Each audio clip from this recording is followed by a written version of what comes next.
You're disposable, Evan. Dante said it without raising his voice, which somehow made it worse. No anger.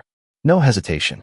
Just 4 words delivered with the same cold certainty he used when giving orders to men who never questioned him. I stood across from my husband at the end of our dining table, staring at the man whose wedding ring I had worn for 3 years. Say that again. Dante looked up from the phone in his hand. His dark eyes narrowed, not with guilt, but irritation. Don't turn this into something it isn't. You called me disposable. I said everyone is disposable when they become a liability. There it was again, softened only by grammar. I waited for him to correct himself, to tell me I was different. His husband. The one person who wasn't another name on a list, another problem to manage, another piece on the board. He didn't. Dante set his phone down. You knew who I was when you married me. That sentence had ended more arguments than I could count. Usually, I apologized after it. Usually, I told myself he was under pressure. That men like Dante Moretti survive because they learned to turn softness into something private. Usually, I found a way to make his silence easier for both of us. Tonight, something inside me simply stopped trying. I looked at my left hand. The ring was heavy platinum, plain except for the thin black line running through its center. Dante had chosen it himself. On our wedding day, he had taken my hand in front of everyone and slid it onto my finger with absolute confidence, as if the future were something he had already arranged. I used to love that certainty. I had mistaken it for safety. Do you believe I'm a liability? I asked. Dante exhaled slowly. Evan, it's a simple question. You're making this emotional. I almost laughed. We were talking about our marriage. Apparently emotion was still an inconvenience inside it. Do you? His jaw tightened. Right now, you are making my life more difficult than it needs to be. The old version of me would have heard the warning. He would have lowered his voice, changed the subject, waited until Dante was calmer, found better words, better timing, a version of the truth. That required less from him. I had become very good at being easy to keep. I reached for the ring. Dante's eyes dropped to my hand. For the first time that night, his expression changed. Only slightly. What are you doing? I twisted the band over my knuckle. Taking you seriously. Evan. The ring came free. My finger looked strangely pale beneath it. I placed the band on the table between us. The tiny sound it made against the wood was almost nothing. Dante stared at it, as if I had placed a weapon there. Put it back on. There was the voice everyone obeyed. Quiet. Controlled. Final. For years, that voice had made rooms fall silent. It had made grown men reconsider decisions. It had made me confuse obedience with peace. I left the ring where it was. You said I was disposable. I was angry. No, you weren't. That was the part one couldn't escape. If he had screamed it, maybe I could have blamed temper. If he had been cruel just to hurt me, maybe tomorrow he could claim he hadn't meant it. But Dante had said it calmly, like a fact. You looked me in the eye and told me exactly where I stand. He pushed his chair back. Enough. I agree. That stopped him. I could see it in the brief stillness of his face. Dante knew how to handle tears, anger, demands. He knew how to survive threats, negotiations, enemies. He knew what to do when someone wanted something from him. I think that was why my calm unsettled him. I wasn't asking for anything. You're tired, he said. We'll talk tomorrow. Tomorrow. As if tomorrow belonged to him too. Maybe. His gaze sharpened. What does that mean? I looked at the ring one last time. 3 years of dinners rearranged around his schedule. 3 years of learning which questions made him go quiet. 3 years of telling myself that being included in Dante Moretti's life meant I had a permanent place in his heart. I didn't need to list those things for him. Not tonight. If I had to build a case for why I deserved to matter to my own husband, I had already lost something bigger than the argument.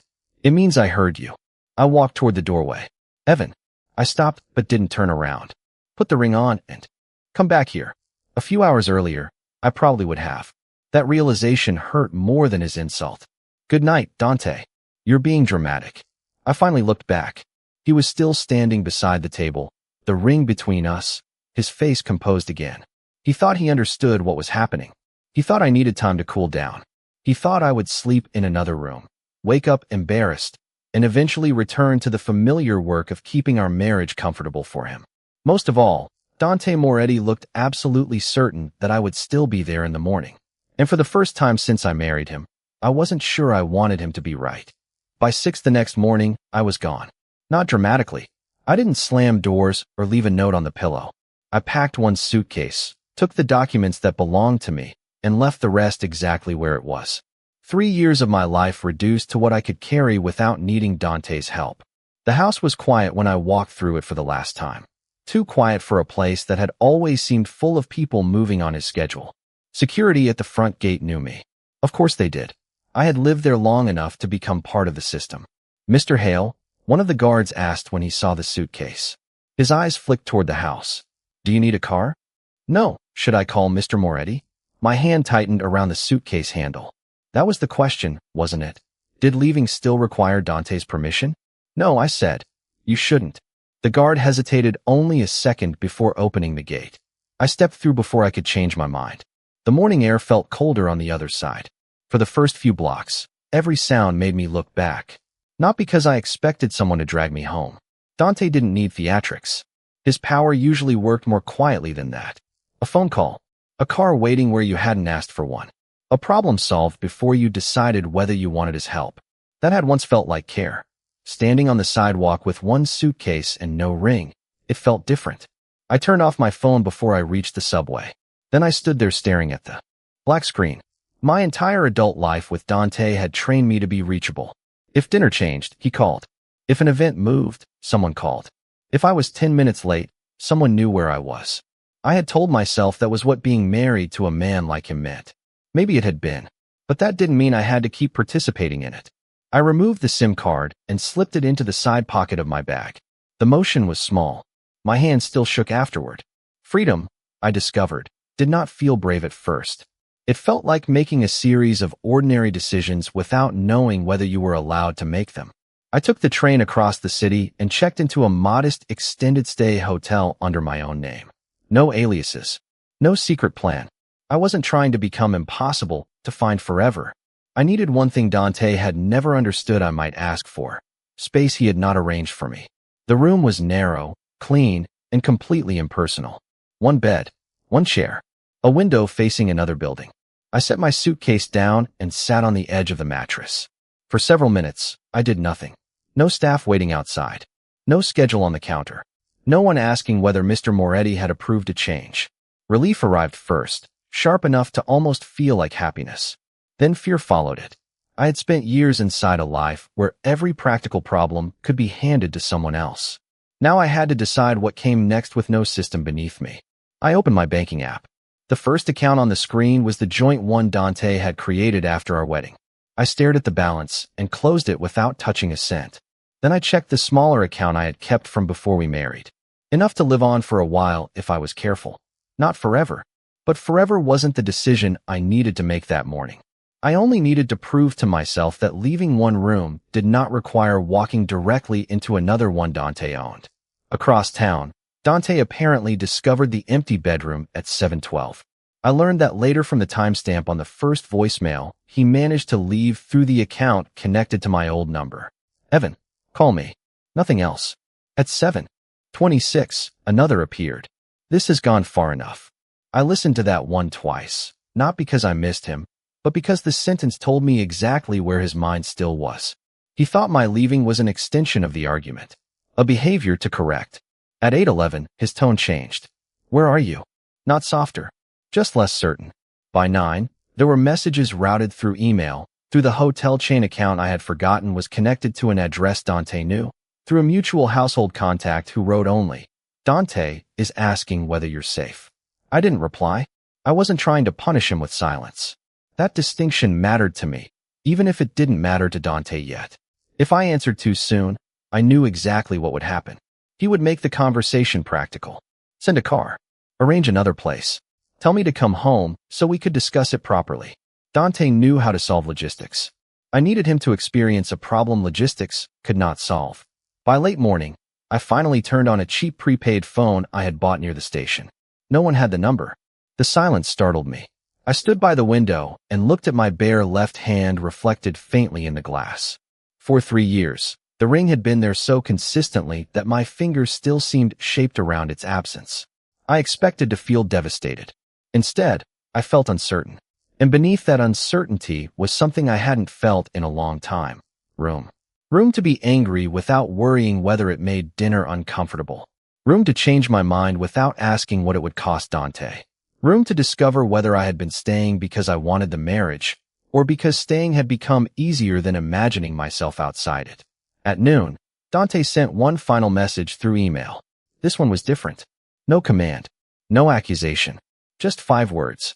I know you're reading these. I stared at the screen for a long time. He was right. He knew me well enough to know I wouldn't disappear without checking whether he had reached out. But he still didn't understand why I wasn't answering. That was the part he would have to learn without my help. Back at the house, my ring was still on. The dining table. I could picture Dante standing over it, looking at the empty chair where I usually sat, still trying to fit what I had done into rules that made sense to him. He had spent years believing I would always be available because I always had been. Now, for the first time, Dante Moretti had no immediate access to me, and I had no idea whether losing that access would make him understand me, or simply make him more determined to get it back. At 2:17 that afternoon, the hotel phone rang. I stared at it until the 4th ring. Almost no one knew where I was, but I had checked in under my own name. I had never promised Dante I would make myself impossible to find. I had only stopped making myself easy to reach. On the 5th ring, I picked up. Hello. Silence. Then Dante's voice. Evan. No greeting. No relief. Just my name. Spoken like he had finally located something that belonged where he had left it. How did you find me? You used your name. That wasn't an invitation. Another silence. Come home. I closed my eyes. There it was. Not what happened. Not are you all right. Not even can we talk. He had found me, and in his mind, finding me had already solved the problem. No, Dante didn't answer immediately. I could almost see the pause on his face. What did you say? I said no. I heard you. Then why did you ask? His breath changed slightly. I'm not doing this over the phone. Then don't. Evan. You found me, Dante. Congratulations. That doesn't mean I'm coming home. The line went quiet. For years, most disagreements between us had ended before reaching this point. Dante would make a decision. I would push back carefully. He would become colder. I would decide peace mattered more than whatever I had wanted. The strange thing was, I had called that compromise. Standing alone in a hotel room with my wedding ring sitting miles away on his dining table, I finally understood that compromise required 2 people to give something up. I'll be there in 20 minutes, he said. My stomach tightened. Not because I thought he would hurt me, because a part of me still wanted to prepare for him. Straighten the room. Put on a better shirt.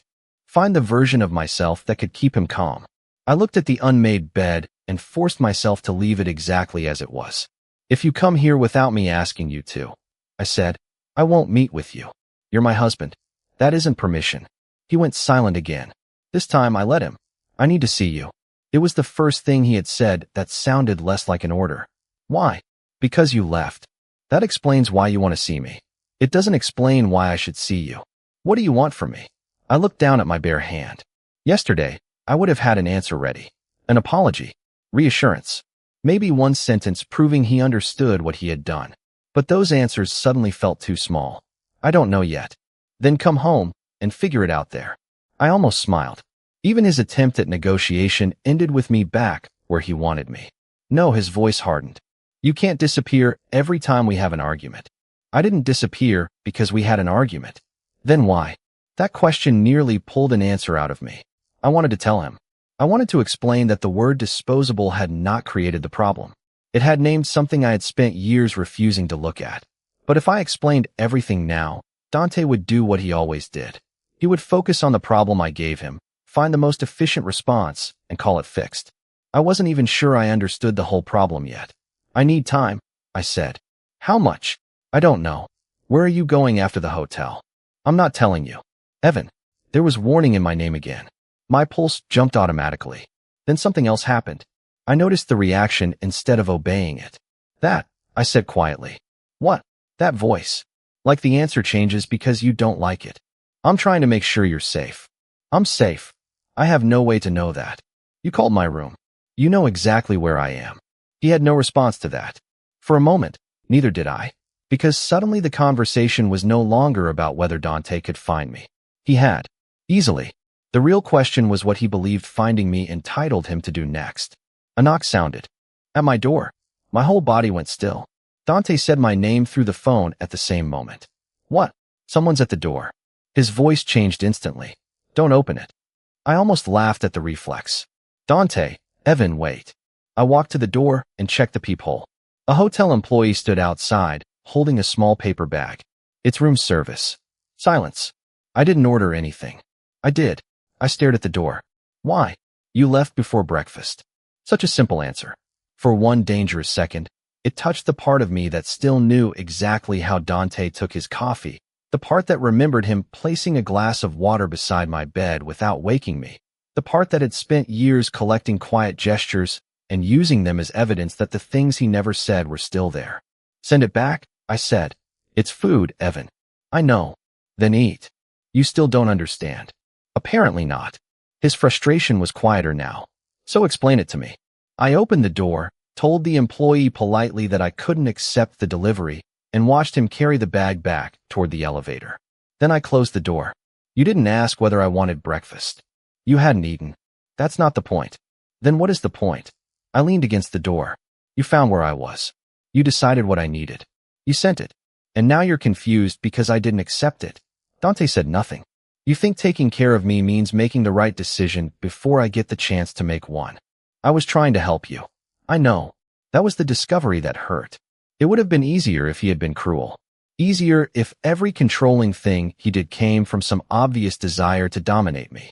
But sometimes Dante controlled the room because he genuinely believed control was how you kept people safe. Sometimes the cage came with breakfast. I'm not saying you don't care about me, I said. I'm saying I don't know if you know the difference between caring about me and deciding for me. The silence on the other end lasted long enough that I wondered if the call had dropped. Finally, Dante spoke. What happens now? For once, it was a question instead of an order. I looked around the small hotel room. Yesterday, I had wanted him to understand that his words had hurt me. Now I wanted something harder. I needed to know whether he could hear no without treating it as a temporary obstacle. Now you don't come here. And if I do, then I leave before you arrive. Another pause. You mean that? Yes. I waited for the argument. It never came. Fine, Dante said at last. The words sounded like it cost him something. Then the line went dead. I stood there holding the phone, surprised by the emptiness that followed. He had found me. I had spoken to him. Nothing was fixed. If anything, the problem had become clearer. Dante's mistake wasn't that he didn't care whether I stayed. He cared very much. The question was whether he could care about me without believing that caring gave him the right to choose for me. And now that I had finally said no, I needed to see what he would do when obeying me meant risking the one thing he wanted most, getting me back. For the next 48 hours, Dante did exactly what I had asked. He did not come to the hotel. He did not send another meal. He did not have a car waiting outside. The silence should have made me feel relieved. Instead, it made me pay attention. I had spent so long anticipating Dante's decisions that the absence of them felt almost like a sound. On the second morning, an email arrived with one sentence. I won't come unless you ask me to. I read it 3 times. It was not an apology. It was not understanding. But it was the first time since I left that Dante had taken a boundary I set and allowed it to stand. I wanted that to mean more than it did. That was dangerous in a different way. Hope could make you forgive the shape of a cage just because someone finally opened the door. I closed the email and went downstairs for coffee. At the front desk, there was an envelope waiting for me. No Moretti crest, no bodyguard, no dramatic delivery. Just my name in Dante's handwriting. Inside was a single sheet of paper. A list. At the top, he had written, "Tell me what I need to fix." I almost laughed. Of course he had made a list. Dante Moretti could turn heartbreak into an action plan before breakfast.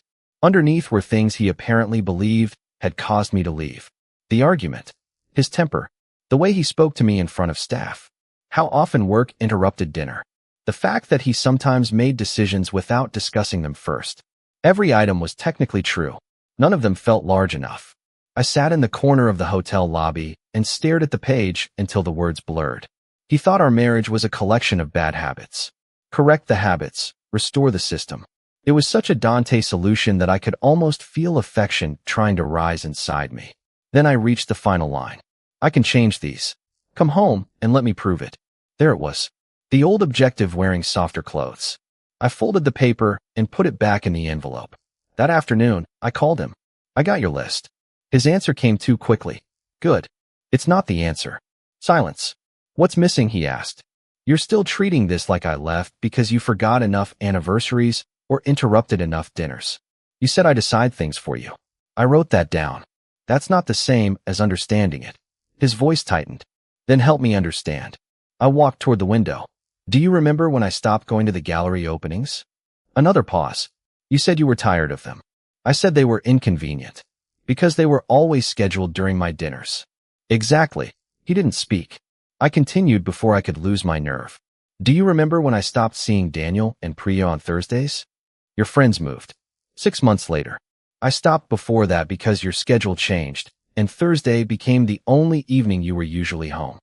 You never told me that.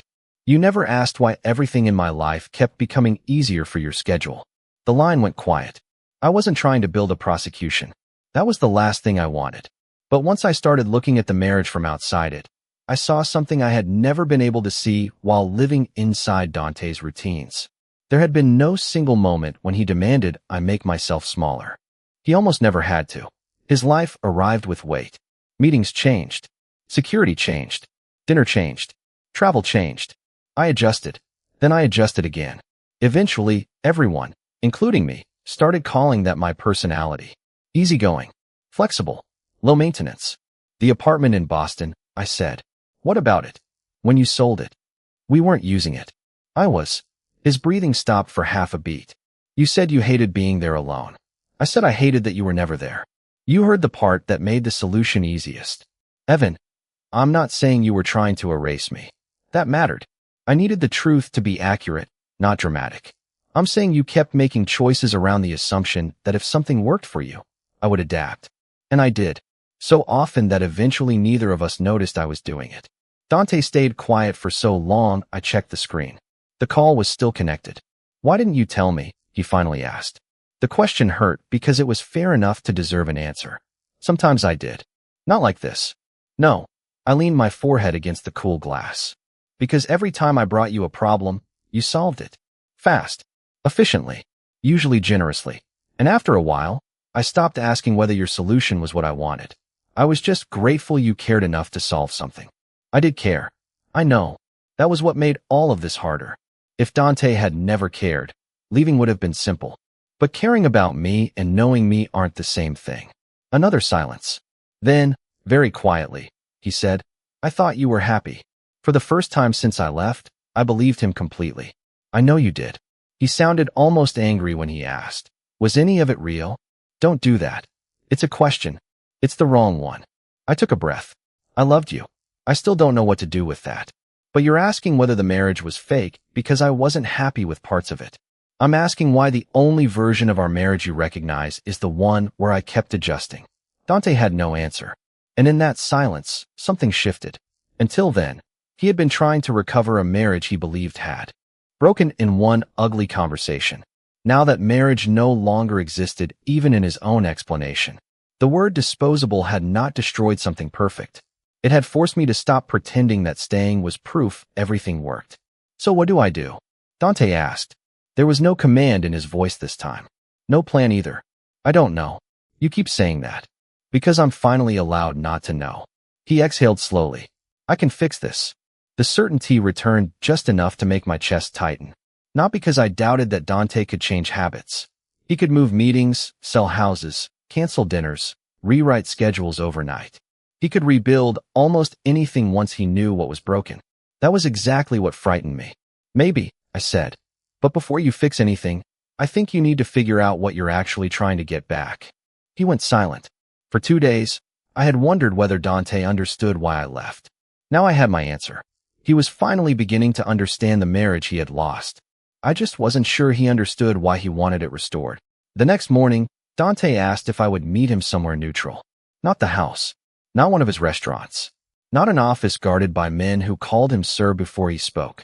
He sent the name of a quiet coffee shop 3 blocks from my hotel and added one line beneath it. If you say no, I won't come. I stared at that sentence longer than I wanted to admit. Then I agreed. When I arrived, Dante was already sitting at a table near the back. Alone. No driver visible outside. No security standing near the door. He rose when he saw me.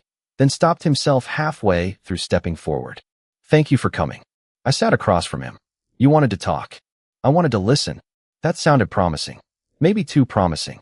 Dante placed his phone face down on the table and didn't touch it again. I've been thinking about what you said. Which part? All of it. A faint, humorless smile crossed his face. Apparently, I have more free time when I'm not spending it trying to arrange your return. I almost smiled back. Almost. I don't want to arrange anything, he said. I want to understand what you need. There were words I had wanted from him for years. Not those exact words, maybe, but something close. Evidence that I existed in his mind as more than a person he loved by managing. And then what? I asked. Then I fix what I can. The answer came without hesitation. Something inside me tightened. And after that, Dante frowned. After that, you come home. There it was. So clean I nearly missed it. He had changed the route, not the destination. I looked at him for a long moment. You've already decided how this ends. I know what I want. That isn't what I said. Evan, I'm sitting here because you asked me to stop deciding for you.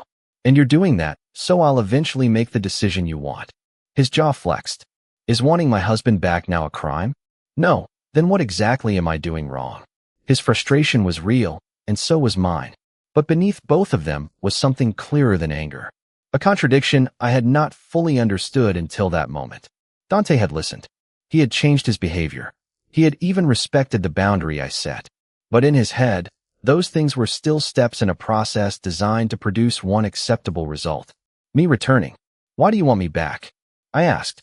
Because I love you. The answer came immediately. Too immediately to be fake. I believed him. That should have made everything easier. Instead, it made the problem harder. And if I decide I don't want to come back? Dante's face went still. You will. That's not an answer. Because I know you.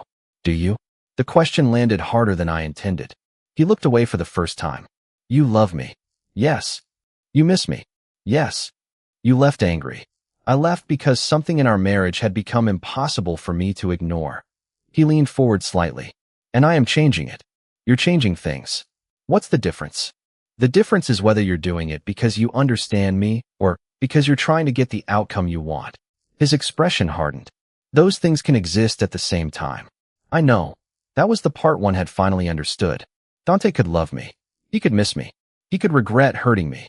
And he could still believe, somewhere underneath all of that, that enough effort would eventually return me to where I belonged. The problem was not that his feelings were false. The problem was that love had never taught him how to lose control. If I told you right now that I was never coming home, I said, what would you do? I wouldn't accept that. Exactly. Because you're hurt. Maybe. Because you're making a permanent decision in the middle of this. Maybe. His voice dropped. Then why would I stand back and let you destroy our marriage? I felt something in me go quiet. Dante, our marriage is already gone. He stared at me. No, the version we had is. You don't get to decide that alone. The irony hung between us before either of us spoke again. I watched recognition flicker across his face. He heard it too. You don't get to decide that alone. It was true. But it was also the first time he had ever seemed to believe decisions about our marriage required two people only after I had made one he hated. Dante sat back slowly. That sounded worse out loud. It sounded honest. His eyes met mine. So what are you saying? That nothing I do matters? No. I'm saying it matters why you do it. I'm doing it because I love you. Then loving me has to include the possibility that I might still say no. He looked at me as if I had asked him to willingly step off the edge of a building. For a man like Dante, maybe I had. His entire life was built around reducing uncertainty. Problems were handled. Risks were contained. Outcomes were shaped before other people realized there had been choices. Even his care came with solutions already attached. Now I was asking him to change without a guarantee that changing would win me back. You want me to prove something, he said. No, I shook my head. That's exactly what I don't want. I don't want you performing the correct steps until I give you the reward. His face tightened. Then what do you want? I want to know what happens when I stop being the prize at the end of your plan. Neither of us spoke. Around us, cups clinked. Someone laughed near the front counter. The ordinary sounds made the silence between us feel even sharper.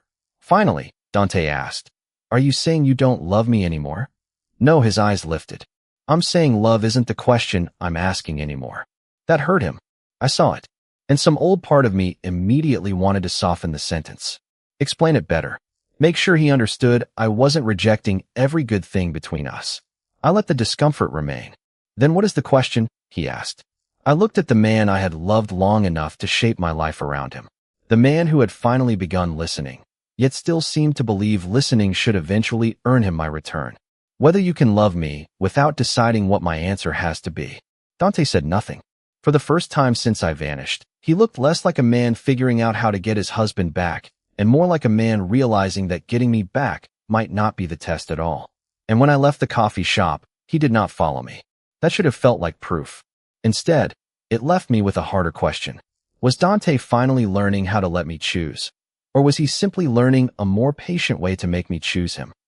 For 3 days after the coffee shop, Dante stopped trying to convince me to come home.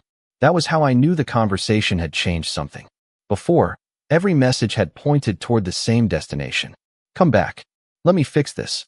Give me a chance. Now his texts were shorter. Sometimes they were questions. Sometimes they were nothing more than information I might actually need, sent without instructions attached. On the 4th morning, one appeared while I was standing in line for coffee. I have a dinner tonight. I know you used to rearrange your plans around those. You don't need to anymore. I read it twice. Then a 3rd time. It should have been a small thing. It felt enormous. Not because Dante had canceled the dinner. He hadn't. Not because he had chosen me over work. He hadn't. He had simply stopped assuming my evening belonged to his schedule. I typed, okay. My thumb hovered over the screen. The old me would have added something softer. Good luck tonight. Don't work too late. Make sure you eat. A dozen tiny bridges I had spent years building whenever distance appeared between us. I sent only, okay. Dante replied with a single word. Thanks. I hated how much that affected me. Later that afternoon, he asked if I wanted to meet again. This time, he didn't choose the place. Where would you be comfortable? I stared at the question long enough that the screen dimmed. Part of me wanted to refuse simply because I could. Another part of me recognized that using freedom only to prove I had it would still mean Dante was shaping my choices. So I picked a public park near the river. Neutral. Open. Easy to leave. When I arrived, Dante was sitting on a bench with 2 coffees beside him.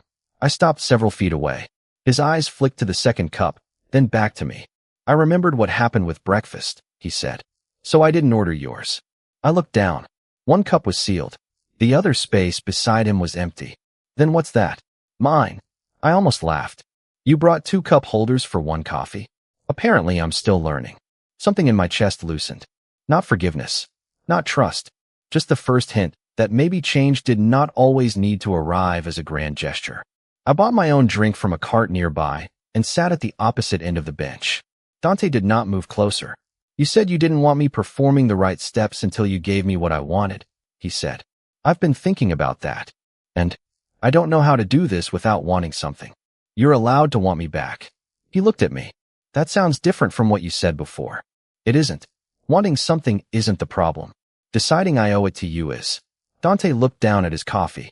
I've been trying to separate those. The honesty in that sentence caught me off guard. He could have told me he understood now. He could have promised he would never make the same mistake again. Instead, he admitted he was still learning the difference. How? I asked. Badly.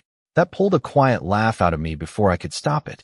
Dante's expression changed when he heard it. Hope flashed across his face so quickly that I almost regretted giving him something he could interpret. Then he looked away. He did not reach for my hand. That mattered more. Yesterday, he said, I asked Marco to find out whether you had booked another hotel after this one. My body stiffened. Dante noticed. He didn't. Why not? Because I stopped him. My fingers tightened around the paper cup. You already knew where I was. Your reservation ends tomorrow. I had forgotten Dante could know details like that without needing to invade anything dramatic. A household account had been used for the first nights before I changed the billing. And you wanted to know where I'd go next. Yes. So you tried to find out. Yes. I waited. Then I heard your voice from the coffee shop, he said. You asked what would happen if you stopped being the prize at the end of my plan. He rubbed his thumb slowly against the edge of his cup. I realized knowing where you went next would make me feel better. It wouldn't make you safer. You've already told me you're safe.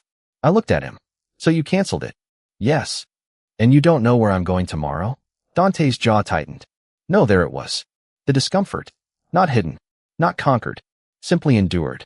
For Dante Moretti, not knowing where I would sleep the next night was not a small thing. His entire life depended on knowing where people were, what they wanted, what they might do next. Uncertainty was something he eliminated before it had time to become dangerous. Yet he had chosen to leave this one untouched. Does that scare you? I asked. I hate it. That's not the same answer. He met my eyes. Yes. I didn't know what to say to that. For once, Dante's vulnerability did not arrive with a request attached. He was afraid, and he was not making the fear my responsibility to fix. We sat there for a while, watching people move along the river path. A man jogged past with a dog pulling him too fast. Two teenagers argued over a bicycle. Ordinary life continued around us, without knowing that the most powerful man I knew was struggling not to ask his husband where he planned to sleep. I found a small apartment, I said eventually. Dante turned toward me. I lifted a hand before he could speak. I'm telling you because I choose to, not because you're entitled to know. He nodded once. Okay. He did not ask for the address. That surprised me more than anything else had. You're not going to ask where? I said. Would you tell me? No, his mouth tightened, but he nodded again. Then I won't ask. A strange warmth moved through me, followed immediately by caution. One respected boundary did not erase 3 years. Two did not prove that fear would never pull him back toward control. But I could no longer tell myself nothing had changed. There was evidence now. Small, imperfect, costly evidence. When we stood to leave, Dante stayed beside the bench. He did not walk me to the street. He did not offer a car. He did not ask when I would see him again. Good night, Evan. Good night. I took several steps, then stopped. Dante. He looked up. You can text me tomorrow. His face softened. All right. I walked away before hope could turn that permission into a promise. Behind me, Dante stayed where he was. For the first time, he had no idea where I was going, and he let me go anyway. That should have made the answer simple. It didn't. Because respecting my freedom while he still believed I might come back was one thing. I needed to know what Dante would do when he truly believed I might choose not to. The first time Dante truly believed I might not come back, everything we had built over the last week nearly broke. It happened 2 days after I moved into the apartment. I still hadn't given him the address. He hadn't asked again. We had exchanged a few messages, nothing dramatic. A question about whether I wanted to meet. A photo of a terrible coffee he claimed was my fault because I had made him notice the difference. Small things. Careful things. Then Dante called that evening and asked, "Are you planning to come home?" I stood beside the apartment window, looking at a stack of unopened boxes on the floor. I don't know. He was quiet. That's not what I asked. Then ask what you mean. His next breath was slow, controlled. Are you building a life that doesn't include me? I looked around the room. I had bought 2 plates that morning. Towels. A lamp. Things so ordinary they should have meant nothing. But I suddenly understood what Dante was asking. This wasn't a hotel anymore. I wasn't waiting somewhere temporary for our argument to end. I had signed a lease. I had made a commitment to a life outside his house. Yes, I said. I think I have to. The silence that followed felt different from every silence before it. Why? Because if the only life I build is one that assumes I'll return to you, then I haven't really chosen anything. You said you still love me.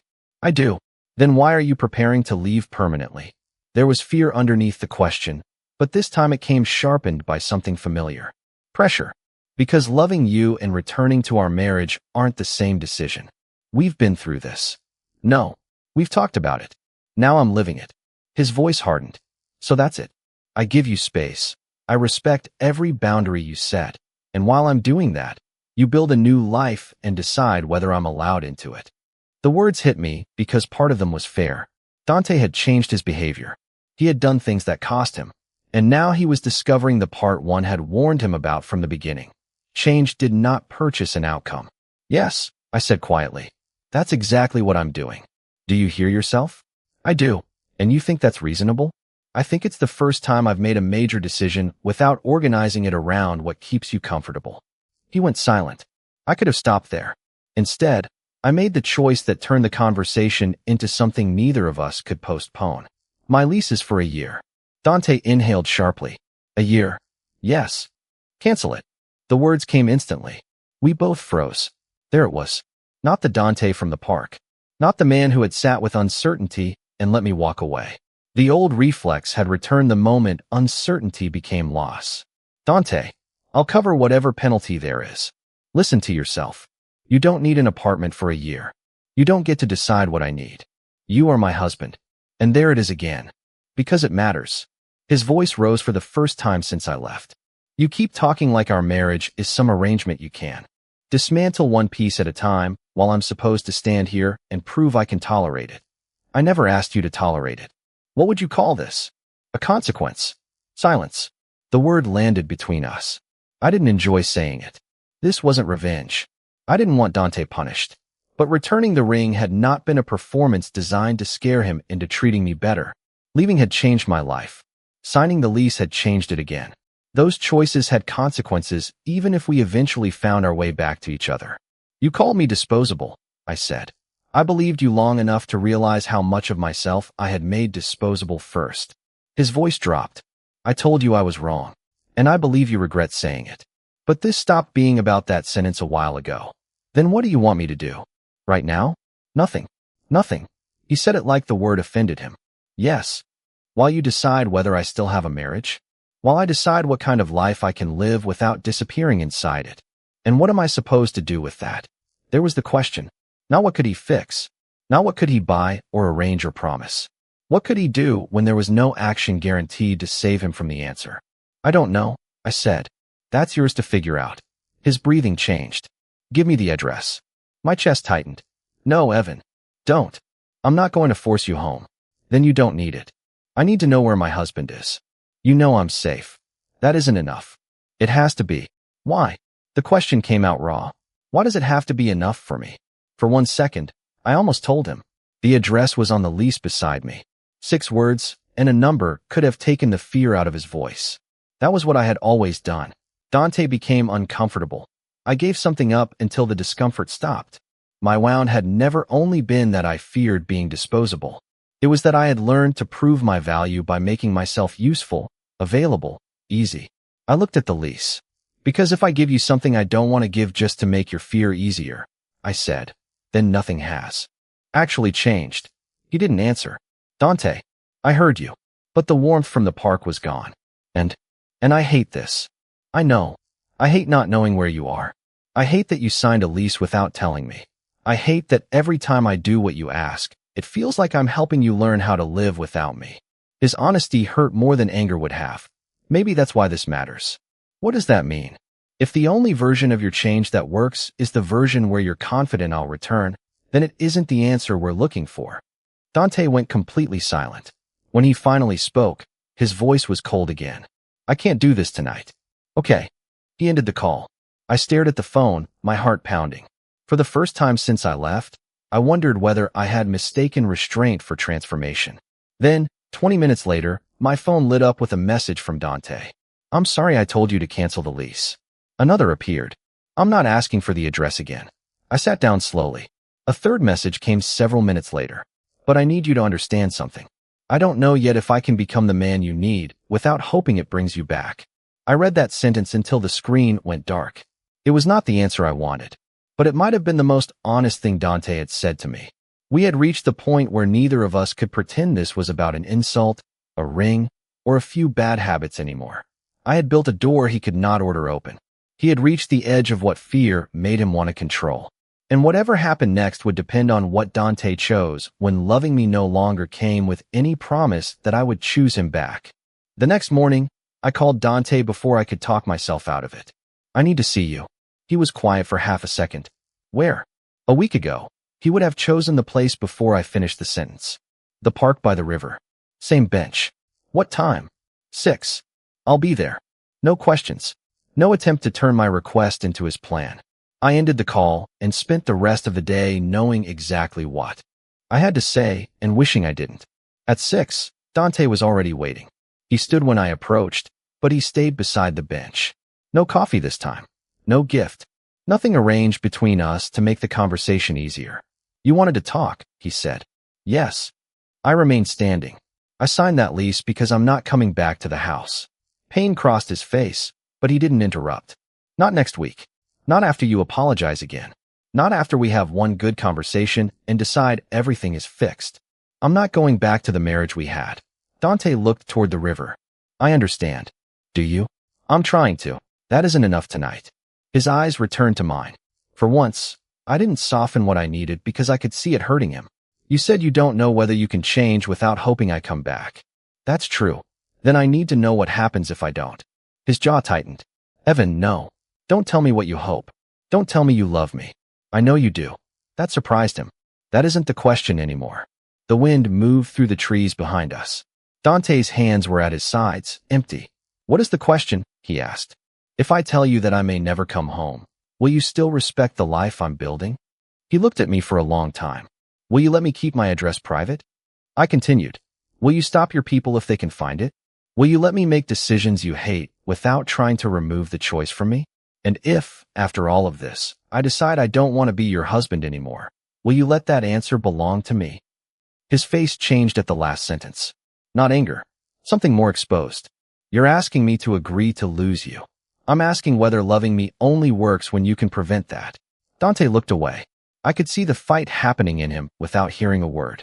This was the man who planned exits before entering buildings, who knew where every important person in his life was supposed to be, who had spent years turning uncertainty into schedules, security, contracts, decisions. I was asking him to leave the most important uncertainty of his life untouched. I could find your apartment, he said finally. My stomach tightened, but I stayed still. I know.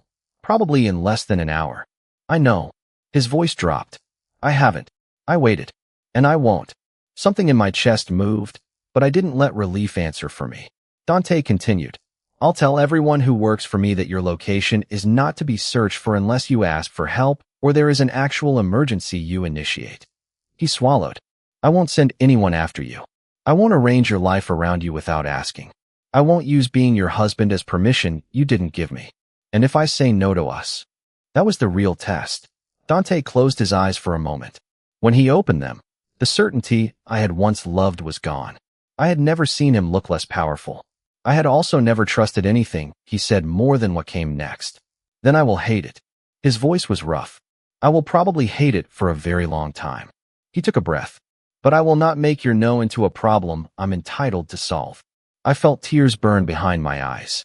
I blinked them back. This wasn't the moment for gratitude. He wasn't granting me freedom. It had always been mine. He was finally admitting that. Okay, I whispered. Dante nodded, but he didn't move toward me. Is that all you needed to know? I almost said yes. I could have walked away right then. A month earlier, the possibility of being the one to leave Dante Moretti would have terrified me. A week earlier, I had needed distance simply to hear my own thoughts.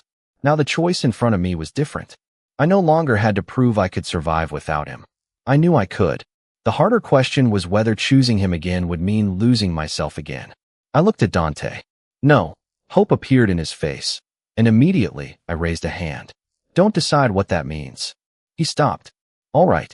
I took a breath. I'm not coming home. His expression fell, but he nodded. I heard you. And I'm keeping the apartment. Another nod. Okay. The marriage we had is over. That one hurt us both. Dante's eyes lowered. Yes. I hadn't expected him to agree so quickly. Maybe because agreeing meant accepting that. There was nothing left to restore. No old normal waiting for us if we tried hard enough. But I'm not saying I never want to see you again. He looked up. I continued before his hope could become certainty. I don't know whether we can build something different. I don't know whether I'll want to. But I'm willing to find out. Dante didn't speak. Slowly, I said, no assumptions. No moving back. No pretending the last week was some lesson we survived so everything can return to normal. There is no normal to return to, he said. I studied him. You understand that. I'm beginning to. For the first time that evening, I stepped closer. Not enough to touch him. Enough that the choice was visible. Then if we do this, we start from here. Dante's eyes dropped briefly to my bare left hand. He did not reach for it. He did not ask about the ring. What do I call you? He asked. I almost laughed. Evan would be a good start.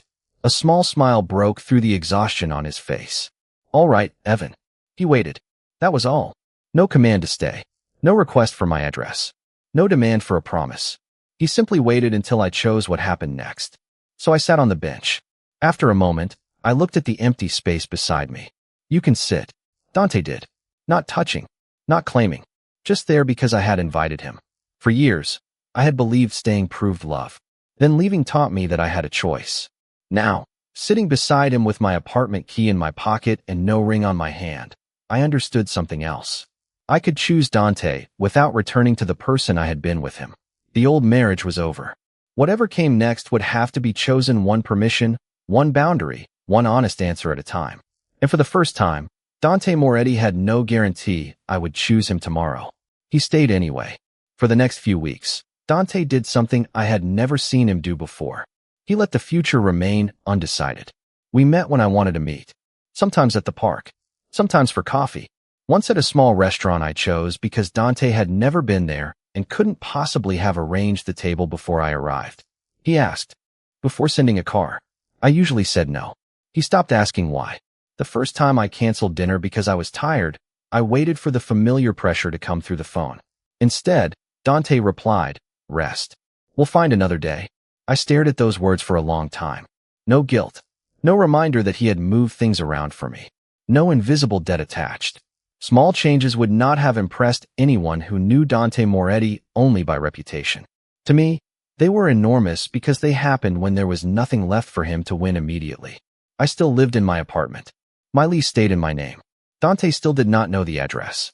Eventually, I realized he had stopped treating that as a temporary condition. One evening, after dinner, we stood outside the restaurant while the city moved around us. Dante glanced toward the street. Do you want me to call you a car? No, okay. That was all. A few months earlier, he would already have had one waiting. I smiled before I could stop myself. What? He asked. Nothing. That expression usually means something. I was remembering how you used to solve problems before I decided whether they were problems. Dante looked down. I remember too. There was no defense in his voice. That mattered. Do you still want to know where I live? I asked. He met my eyes. Yes. Why haven't you asked? Because you said no. The answer was so simple that it almost hurt. For years, I had believed love had to be complicated to be real. Sacrifice. Accommodation. Knowing what someone needed before they asked. Maybe sometimes love was also this. Hearing no and allowing it to remain no. I reached into my coat pocket. Dante's attention followed my hand, but he didn't move. I had carried the ring with me for 3 days. Not on my finger. In a small box I had retrieved from the house myself the week before. Dante had left it exactly where I had placed it that night, on the dining table. When I opened the box now, something passed over his face that I couldn't quite name. Hope, probably. Fear too. Evan, don't. He stopped immediately. I lifted the ring between my fingers. The platinum caught the streetlight, the thin, black line through its center looking exactly as it had the night I took it off. But I wasn't the same man holding it. When you gave me this, I said, I thought it meant I had a permanent place in your life. Dante's gaze stayed on the ring. You did. That was the problem. He looked up. I thought permanent meant safe. You thought permanent meant guaranteed. His face tightened, but he nodded. Yes. And when I returned it, I thought I was giving the marriage back to you. I looked down at my bare hand. I understand now that I was giving myself back to me. Dante breathed out slowly. I'm glad you did. I hadn't expected that answer. You are. No, a tired smile touched his mouth. I hated every second of it. I laughed quietly. That sounds more honest. But if you hadn't left, I would probably still think staying meant you were happy. His eyes dropped to my hand. And I would still think loving you gave me rights you never actually gave me. We stood there in silence. This was what Dante had failed to see. Not that I had secretly hated our life. I hadn't. There had been good mornings. Quiet dinners. Private jokes. Nights when his hand found mine in the dark, and I felt more love than I knew how to explain. The problem was that I had made myself smaller around those good things because I was afraid asking for more might prove I mattered less. And Dante had mistaken my shrinking for contentment. I used to think being useful made me safe, I said. If I was easy enough to love, flexible enough, patient enough, you wouldn't have a reason to replace me. Dante's eyes closed briefly. Evan, I know you regret what you said. I do. I don't need you to take it back anymore. He looked at me, and I realized it was true. The word disposable had once felt like a verdict. Now it was only the sentence that forced me to stop living as if someone else had the authority to decide my value. I closed the ring box. Dante's expression changed, but he stayed still. He didn't ask what I was going to do with it. I'm not moving back into the house, I said. I know. I'm keeping my apartment. I know. And if this ever starts feeling like the old marriage again, I leave before I disappear inside it. His voice was quiet. I know. I studied him. You say that a lot now. You used to explain yourself until I agreed with you. He gave a small shrug. I'm learning that understanding your boundary doesn't require liking it. I smiled. That might be the smartest thing you've said since I met you. That is insulting. You'll survive. Probably. I opened the box again. This time, I didn't hand the ring to him. I took it out myself. Dante watched as I turned it once between my fingers. I'm not putting this back on because we saved our marriage, I said. We didn't. No, that marriage ended when I left. Dante nodded. Then what does it mean? He asked. For the first time, there was no answer already hiding inside his question. He genuinely didn't know. I slipped the ring onto my finger. It means I'm choosing to see what we can become. Dante's eyes filled with something softer than relief. That's enough. I believed him. He didn't reach for my hand until I held it out. When he took it, his grip was warm and careful. Not hesitant, just aware. Months ago, Dante had called me disposable because he believed everyone could be replaced when they became inconvenient enough. He had been wrong about me. But the most important thing was that I no longer needed him to be wrong for me to know what I was worth. I had returned his ring and vanished because I thought leaving was the only way to stop being something he could own. In the end, leaving taught both of us something harder. Love was never proven by who stayed. It was proven by whether staying was still a choice. Dante looked down at our joined hands, then back at me. He didn't pull me closer. He didn't tell me where we were going next. He simply waited. So I squeezed his hand once and started walking. This time, he came with me because I had chosen the direction.